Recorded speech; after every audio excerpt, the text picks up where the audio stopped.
तहस नहस कर दी है दुनिया। वो रशिया यूक्रेन बर्बाद कर दिया है, यूक्रेन मिडिल ईस्ट की बर्बादी हो गई है, गाजा स्ट्रिप में, लेबनान में हो रही है और देशों में हो रही है, और ये तो लड़ाई कम करने के मूड में दिखाई नहीं दे रहे।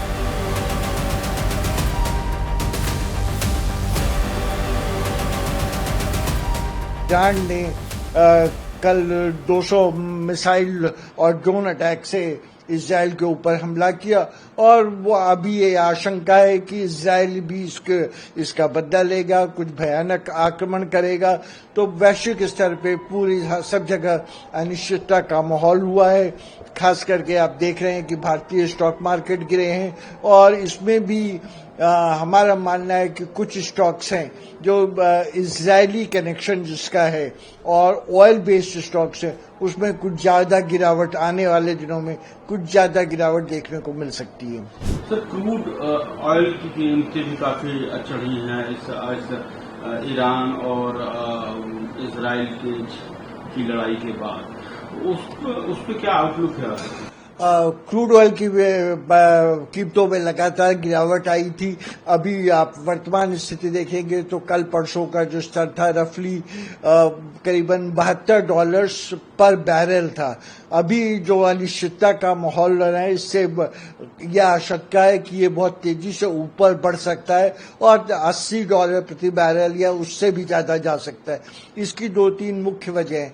एक मुख्य वजह ये है कि 4% विश्व का जो तेल होता है वो ईरान तकरीबन 3 मिलियन बैरल तकरीबन 30 लाख बैरल प्रतिदिन उत्पादन करता है, जो विश्व तेल प्रोडक्शन का 3% है। लेकिन जो पर्शियन गल्फ है, जो पर्शियन खाड़ी है, उससे विश्व का तकरीबन 20% तेल उससे गुजरता है, और भारत हम लोग जो तेल इंपोर्ट करते हैं उसका 60% तेल ये पर्शियन गल्फ से, जिसको हम टेक्निकली स्ट्रेट ऑफ हॉर्मुज बोलते हैं, तो स्ट्रेट ऑफ हॉर्मुज से विश्व व्यापार का 20% तेल गुजरता है, भारत को आने वाला 60% तेल। तो ये बहुत बड़े आंकड़े हैं। इससे भारत में विश्व में काफी अनिश्चितता का संकट की आशंका बढ़ी है, और सबको आने वाले दिनों में बहुत सोच समझकर कदम उठाना पड़ेगा। सर, जैसे कि इजराइल ने बोला है कि हम ईरान को गंभीर परिणाम भुगतने होंगे जो उसने अटैक शुरू करा है, तो क्या लगता है कि ये समस्या और बढ़ने वाली है, इकोनॉमिक संकट और खासकर इंडिया के सामने भी बढ़ने वाले, क्योंकि एक तरफ तो क्रूड की प्राइसेस बढ़ेंगी और दूसरा जो है शेयर बाजार और आर्थिक मोर्चे पे जो है इसका असर देखने को मिलेगा।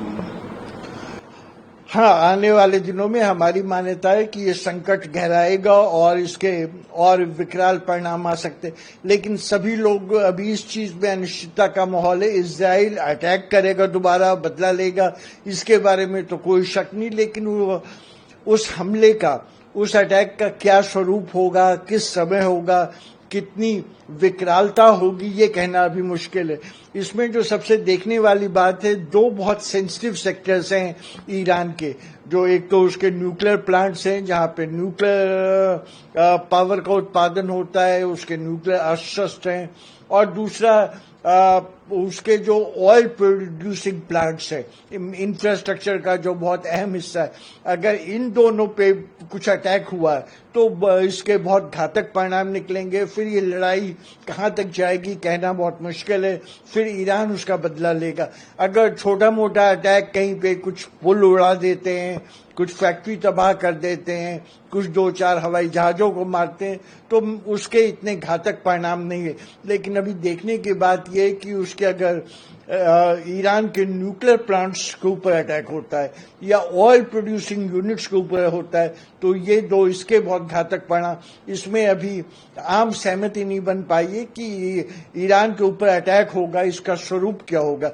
अमेरिका की एड के बगैर इजराइल ईरान पे हमले नहीं कर सकता।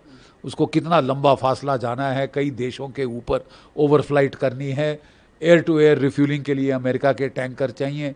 तो जब तक अमेरिका लड़ाई में नहीं उतरता, ईरान इज़राइल अकेले ईरान और हिजबुल्लाह और सबको नहीं लेगा, ठीक है। तो एक तो ईरान का लोग कह रहे हैं कि मंशा है कि साहब आप इतनी मार मारो कि एस्कलेशन इतनी बढ़े, ये जो हिजबुल्लाह और ईरान एस्कलेट करने के लिए मजबूर हों, ईरान लड़ाई में आ जाए, तब अमेरिका हमारी तरफ आ जाएगा, मिलके हम ईरान को और हिजबुल्लाह को धूल चटा देंगे। तो आने वाले दिन बड़े क्रूशल हैं और नुकसान बहुत होगा दुनिया का, क्योंकि अगर वहाँ पे बड़ा भीषण ऑल आउट वॉर हो जाती है मिडिल ईस्ट में, तो ऑयल की प्राइस स्काई रॉकेट होंगी। जो इकॉनमीज चढ़ रही है वो प्रेसिडेंशियल इलेक्शन के पहले डूबने लगेंगी, काफ़ी नुकसान होगा दुनिया भर में इकॉनमीज़ को। तो इसके चलते किसका फ़ायदा होगा, किसका नफ़ा, किसका नुकसान, ये कॉस्ट बेनिफिट कैलकुलेशन अमेरिका को करनी पड़ेगी, इजराइल को करनी पड़ेगी, दुनिया को करनी पड़ेगी, क्योंकि ये तो एस्केलेट हो रहा है जहाँ जाएं। और सटे आए हुए बाइडन साहब दुनिया भर में कह रहे थे कि मैं सारे युद्ध ख़त्म करना चाहता हूँ। उन्होंने इजराइल से अफ़गानिस्तान से प्रेसिपिटेट विड्रॉल किया, और अब देखो चारों तरफा आग लगी हुई है।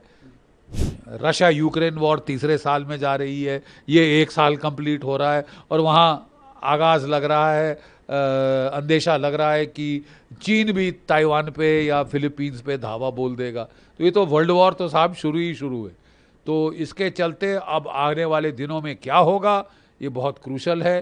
कितना पलटवार में एस्केलेट करना चाहता है हिजबुल्लाह, या ईरान आना चाहता है, या वो समझ गए कि साहब हम इज़राइल पे काबू नहीं पा सकते, इज़राइल की शक्ति सैनिक ताकत बहुत ज़्यादा है, इज़राइल भी कीन है कि अपनी डेटरेंस को री एस्टैब्लिश करने के लिए। सर, इसके कूटनीतिक मायने किस तरह से देखे जाएं वर्ल्ड की अगर हम बात करते हैं, क्या इंडिया? देखिए साहब, कूटनीतिक मायना तो ये है कि अगर अनरिस्ट्रेंड एस्केलेशन हो जाती है, all out war middle east में हो जाती है, ईरान, उसके प्रॉक्सीज, हौती, हिजबुल्लाह और हमास, ये सारे टूट पड़ते हैं। शिया मिलिशिया जो सीरिया और इराक में हैं वो भी टूट पड़ते हैं।